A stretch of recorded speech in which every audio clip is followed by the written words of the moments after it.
Hi everybody. I wanted to send you an update for Unit 4, tell you a little bit about what I've been up to. Last week I was gone to a conference. I went to Las Vegas and I gave a presentation with a colleague that you can see here, Dr. Larry Lyman. I also went and visited my college roommate's second grade classroom for a day and got the chance to read to her students. And then on the weekend, my husband came and joined me and we went for a couple of desert hikes. So it was a nice time, but it's time to get back to work. I was a little disappointed.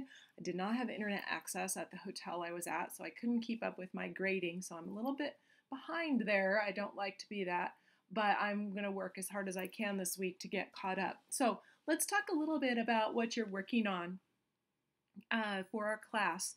So today's the day you should have your Lois Lowry discussion finished. Our next discussion I will post this afternoon, and it's due April 9th. We're going to keep with that same due date. On the 9th at 8:30 in the evening, we'll have our live chat. And if you choose, you can instead make your contributions to the discussion board by that day. But what I want to do right now is talk a little bit about the assignments that you're working on. So let me go to those so we can look at some things together. So you're working on part 3 of your inquiry project.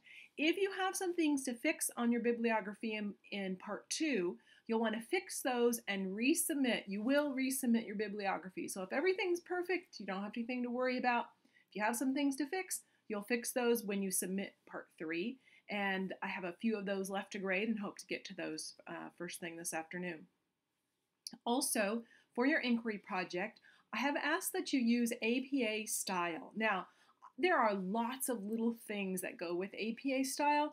Here's what I'm wanting you to focus on with APA style, and that's the citations and the bibliography.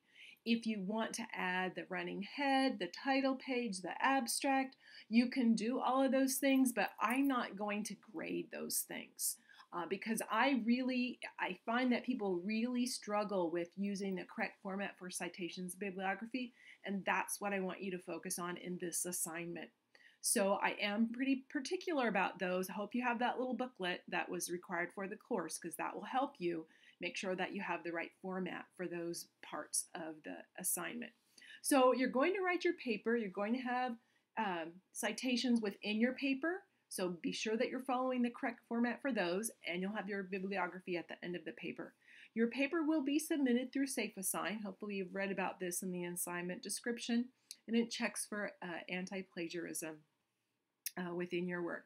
And then you can see here the rubric that goes with, I guess I can see my numbers are off here, part 3, 1, 3, and 4, but the third part of the assignment, and this is the expectations for that, the things that you should focus on in your writing. Be sure that you're using correct grammar, spelling, and punctuation. Those are all important, but also that if you're borrowing an idea from someone else, you're using a citation. If you are using a direct quote, your citation must have the page number. So those are things to keep in mind on that project. Okay, let's talk about the other projects that you're working on. You're going to be creating a little strategies unit, and you are the beneficiary of some changes. And I can see that I made a mistake in this description.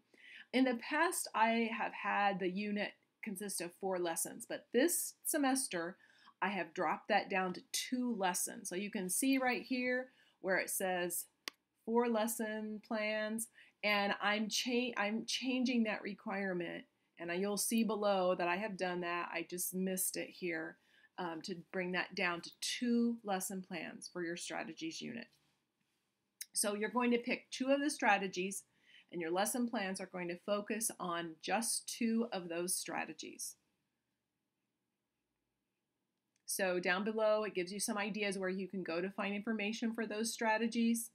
And then here's a description of the lesson plan components. I'm really particular about this because I want to try to get in your brain and see what you're thinking about how to teach these strategies. And the only way I can do that is if I can read it in your lesson plan. So first, I want you to assume this is going to be the first time you've taught this strategy to your students. It might not be if you go on and actually teach this lesson, but for our purposes, it's the first time you taught the strategy. So your explanation needs to be for a beginner at your grade level.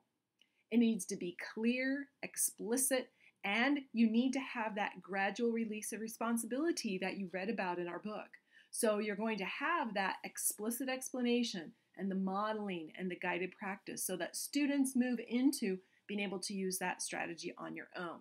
So obviously the purple parts are pretty important. Be sure to read those carefully as you're working on your two lesson plan. See, down here is where I changed it to 2, and I've missed doing that up above. So I'm glad I caught that today. I'm going to ask you to teach one of these lessons, or pretty close. You know, if you have to adjust the lesson a little bit for your students, that's fine.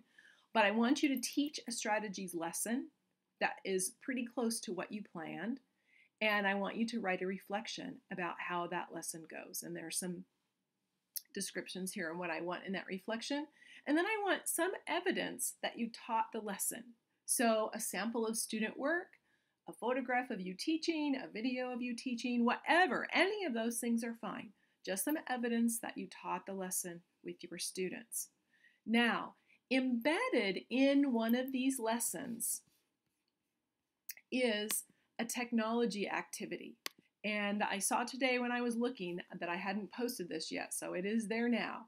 So the technology activity asks you to ask your students how they are using the strategy and to collect their responses using some kind of technology. So there's two really purposes here, is that you're getting the students to think about their own strategy use, and then you're collecting what they're thinking using some kind of technology. So that could be as simple as, there's a list of things here. You could make an audio recording, a video recording. You could create a class blog or a website. You could have photographs of students, and those could be posted on a bulletin board with their verbal explanations typed and put next to their photographs. So it's really wide open what you can do here. But the focus here is not on having students use technology in your lesson. The focus is on getting students to think about their strategy use and you capturing that with some kind of technology. So I'm pretty open. If you have questions about what might work or what might not work, be sure to ask.